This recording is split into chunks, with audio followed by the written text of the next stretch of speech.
It is important to always ask questions about the background of anyone you fall in love with. The world is wide and we can meet members of our family across the world.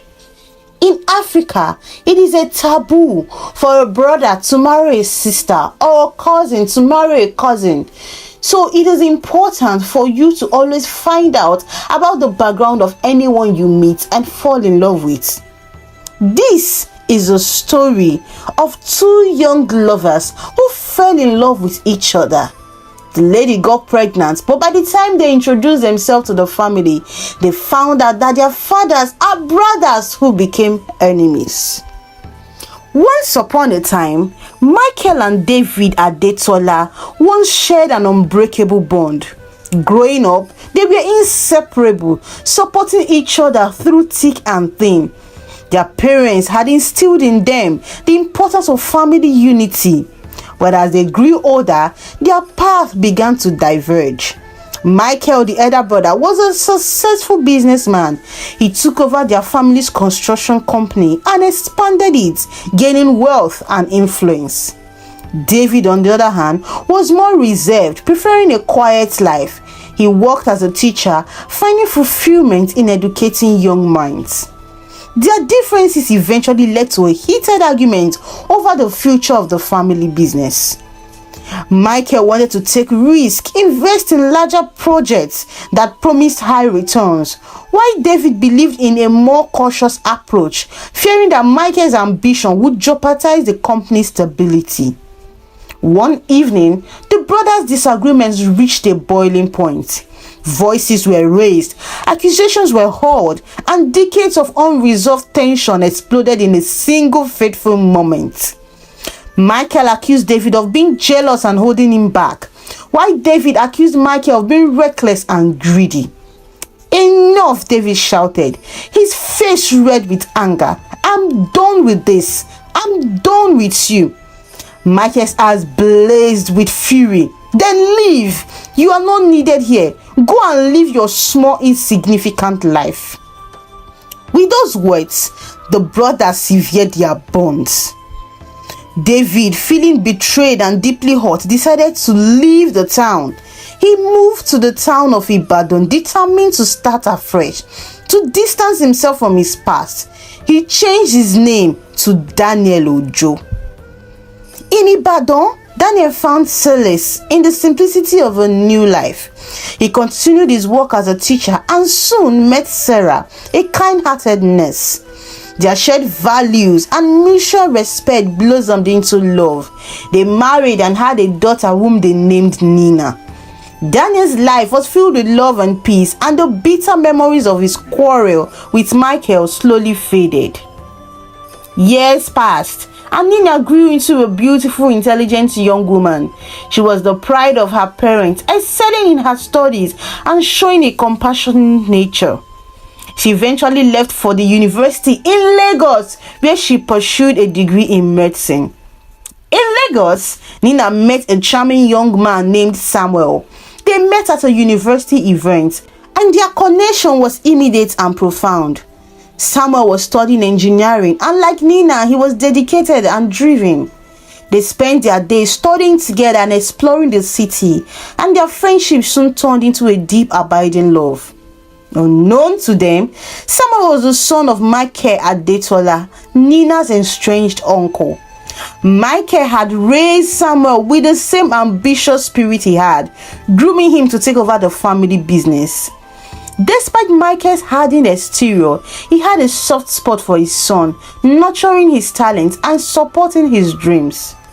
Nina and Samuel's relationship flourished. They introduced each other to their families, careful to avoid any mention of their last name initially, as they felt it was insignificant.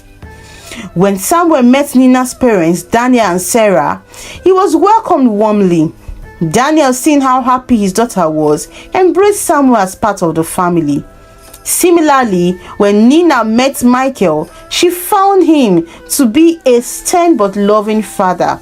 Michael approved of Nina, seeing in her the qualities of determination and intelligence that he admired.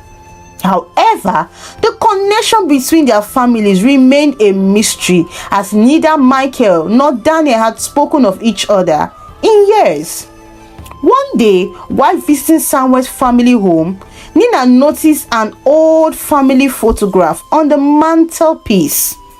Her eyes widened as she recognized a younger version of her father standing beside a man who looked strikingly like Samuel. "Samuel," she said, pointing to the photograph, "who is that man next to your father?" Samuel looked at the photograph and smiled. "That's my uncle David. He and my dad had a falling out many years ago. My dad doesn't talk about him much." Nina's heart raced. "Samuel, my father's name is Daniel. He changed his name when he moved to Lagos." Realization dawned on Samuel's face. "Nina, are you saying?" Tears welled up in Nina's eyes. "Yes, Samuel, I think we are cousins, but we need to confirm this." Nina and Samuel were stunned by the revelation. They immediately informed their parents, who were equally shocked. The once forgotten feud between Michael and David resurfaced with a vengeance. Old wounds were reopened and their families were plunged into turmoil. Daniel, now confronted with the past he had tried to escape, felt a mixture of anger and regret. "I never wanted this for Nina," he said to Sarah, his voice trembling. "We should have told her the truth." Michael, on the other hand, struggled with his own emotion. Seeing Nina and Samuel's love reminded him of the bond he once shared with his brother. He knew that their relationship had been destroyed by pride and stubbornness, and now the consequences of their action was threatening the happiness of their children. Finally, Michael and Daniel decided to confront their past and work things out. But just as they were about to do that, Sarah walked into the room. She said to Daniel, "There is a problem." Daniel was shocked. "What is it?" he asked.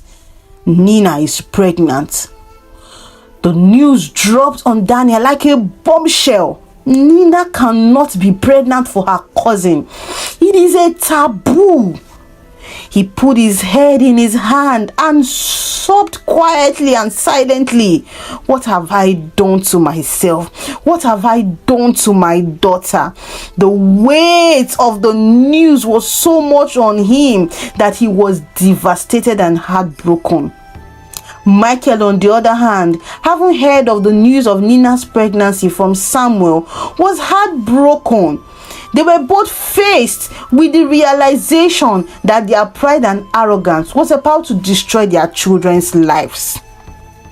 They, however, decided to come together to seek a solution to the problem at hand. At the family meeting, they spoke to each other, confessing all their regrets. In the end, after making peace with each other, they decided that Nina will have the child, while Nina and Samuel will go their separate ways. That was the best solution. With the support of both families, Nina went through an uneventful pregnancy. The wait was much for her because she couldn't imagine that she was carrying a child by her cousin. But there was nothing she could do about it, as she wouldn't want to go through an abortion. Finally, Nina went into labor, surrounded by friends and family who were giving their unwavering support to her. She had a beautiful daughter whom they named Hope. In the end, Nina and Samuel had to confront each other, deciding that it was best they go their separate ways. Nina relocated to the UK, where she met a caring and handsome young man who married her. Samuel, on the other hand, met an intelligent and beautiful young lady, and he got married to her in a party surrounded by family and friends. Hope, the child, was loved and supported by both families, and in the end, they came to realize that a family feud could have caused more harm than good to their families. Not every family can actually survive such a disaster. But thankfully, Samuel and Nina were mature enough to handle the situation, and their daughter was raised in love.